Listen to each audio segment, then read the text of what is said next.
గంగపుత్రుల జీవనోపాధికి గండిపడింది. 1-2 రోజులు కాదు, 2 నెలల పాటు మత్స్య సంపదను వేటాడడానికి వీలు లేకుండా పోయింది. కడలిలో మత్స్యకారుల నావయాత్రకు తాత్కాలికంగా బ్రేక్ పడడంతో వారంతా జీవన పోరాటం చేస్తున్నారు. ప్రభుత్వం పరిహారం ఇస్తామని ప్రకటించింది. అది అందరికీ అందుతుందన్న గ్యారంటీ లేదు. అందినా ఏ మూలకు అనే ప్రశ్న గట్టిగా వినిపిస్తోంది. అంతేకాదు, ఇతర రాష్ట్రాల్లో మాదిరి నష్టపరిహారం పెంచి ఇవ్వాలని శ్రీకాకుళం జిల్లాలోని గంగపుత్రులు డిమాండ్ చేస్తున్నారు. జీవనోపాధి కోసం కొందరు కూలీలకు వలసపోతుంటే మరికొందరు వలల్ని అల్లుకుంటున్నారు.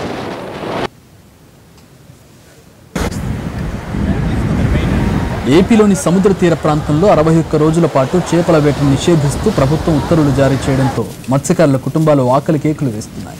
సముద్రంలో మత్స్య సంపద పెంపు, సమర్థ నిర్వహణ, సంరక్షణతో పాటు సముద్ర భద్రతా కారణాలను దృష్టిలో ఉంచుకుని కేంద్ర ప్రభుత్వ మార్గదర్శక సూత్రాలకు అనుగుణంగా రాష్ట్ర ప్రభుత్వం జారీ చేసిన ఉత్తర్వుల ప్రకారం ఏప్రిల్ 15 నుంచి జూన్ 14 వరకు జాలర్లు వేటాడడానికి వీల్లేదు. సాంప్రదాయ బోట్లు, నాటు పడవలు, చిన్న చిన్న తెప్పలు మినహా మోటార్ బోట్లు, మెకనైజ్డ్ బోట్లు, స్టీమర్లతో చేపల వేట కొనసాగించారు.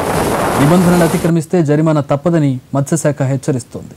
అయితే జీవనోపాధి కోల్పోతున్నందుకు నష్టపరిహారంగా ప్రభుత్వం ఒక్కో మత్స్యకార కుటుంబానికి నెలకు 2,000 చొప్పున 2 నెలలకు 4,000 రూపాయలు ఇవ్వనుంది.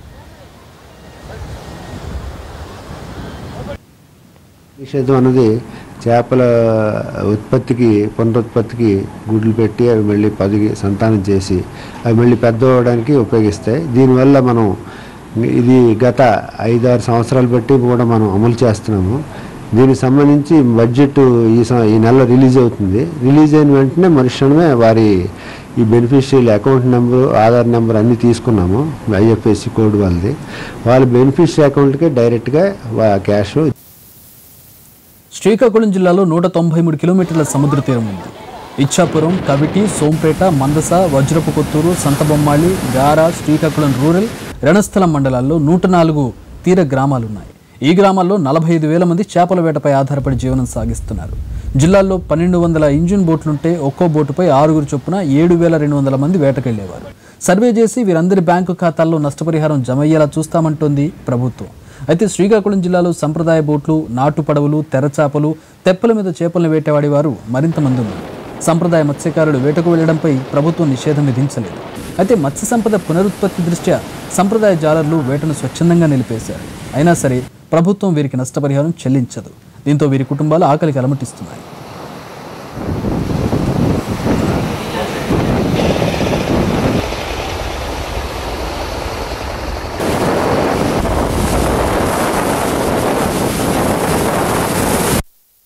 ఈ చేపల నిషేధం అనేసి ప్రభుత్వం నుండి ఆర్డర్స్ రావడం వల్ల మా మత్స్యకారులందరూ కూడాను నిషేధం చేశారు.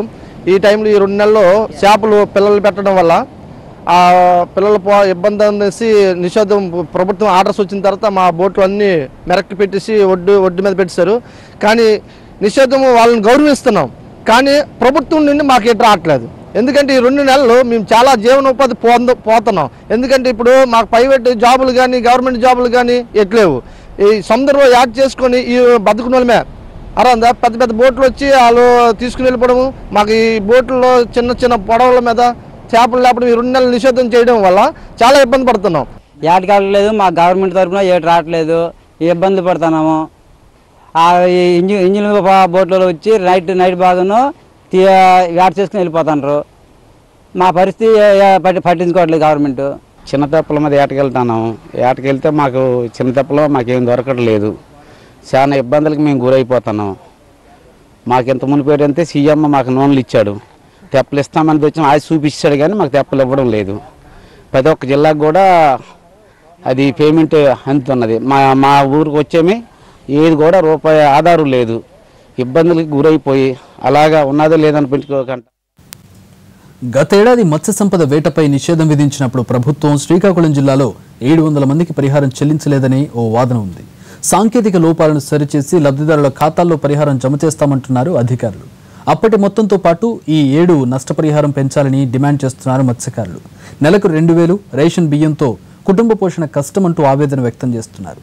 తమిళనాడు, కేరళ మాదిరి నెలకు 10,000 చొప్పున పరిహారం ఇవ్వాలని డిమాండ్ చేస్తున్నారు. లేకపోతే కుటుంబమంతా పస్తులుండాలని, కూలీలుగా వలసపోవాలని ఆవేదన వ్యక్తం చేస్తున్నారు. మరోవైపు సుదీర్ఘ తీర ప్రాంతం కలిగిన శ్రీకాకుళం జిల్లాలో ఫిషింగ్ హార్బర్ ఏర్పాటు చేయాలని డిమాండ్ చేస్తున్నారు బీజేపీ ఎమ్మెల్సీ సోమ్ వీర్రాజు.